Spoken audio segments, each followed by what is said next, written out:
So Thanksgiving has come and gone. It's now December and Christmas lies ahead. I love the Christmas season. I love the lights. I love the joy. I love the celebration.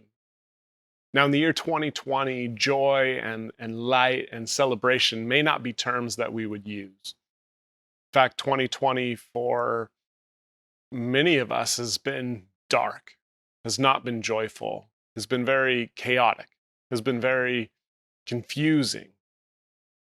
But there's a truth that remains. No matter where we are, no matter what's happening around us, light came to the darkness. Jesus came to shine light in the darkness. And that's what we celebrate every December 25th. That light that comes to the darkness, no matter what circumstances are around us.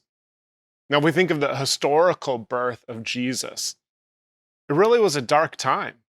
Mary and Joseph didn't really know what to do. A lot of people thought, well, is this a legitimate pregnancy? What's going on? They're talking about angels and all this stuff. Like, it had to be a hard time for them personally. And then to travel pregnant all the way to Bethlehem, it was a dark time.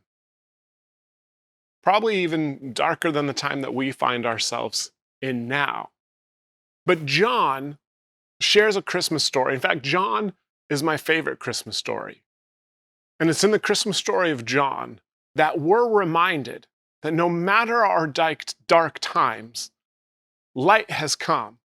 Light is shining. And so let me read the Christmas story from the book of John. And it starts with this as a reminder of who God is. It says, "In the beginning was the Word, and the Word was with God." Now, the Word is Jesus Christ, the baby that's going to be born. So in the beginning was the Word, and the beginning was Jesus, and Jesus was with God. The Word was with God, and the Word was God. Jesus in the flesh, he was with God in the beginning. And John says, "Through him all things were made. Without him nothing was made that has been made. In him was life, and that life was the light to all men. And the light shines in the darkness, but the darkness has not understood it."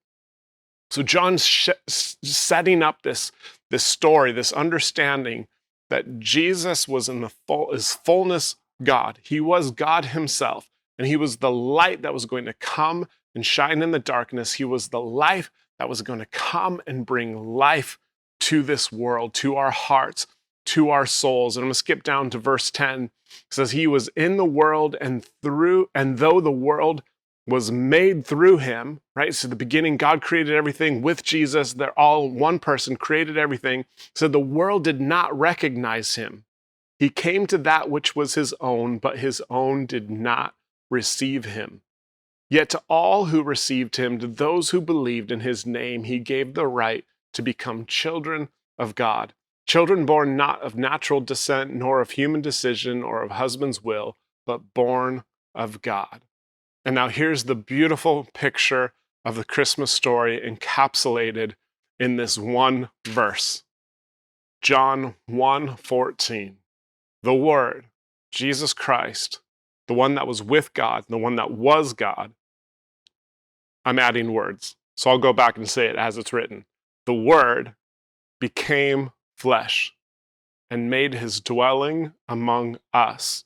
We have seen his glory, the glory of the one and only who came from the Father, full of grace and truth. Jesus came and dwelt with us. The word there is he tabernacled with us. He came and lived with us. He dwells in us. Full of grace, full of truth. He comes to bring life and light into the darkness of our hearts, into the darkness of this world. That's the truth. And so I want to give you this encouragement this Christmas season. Take time to find the joys of Christmas.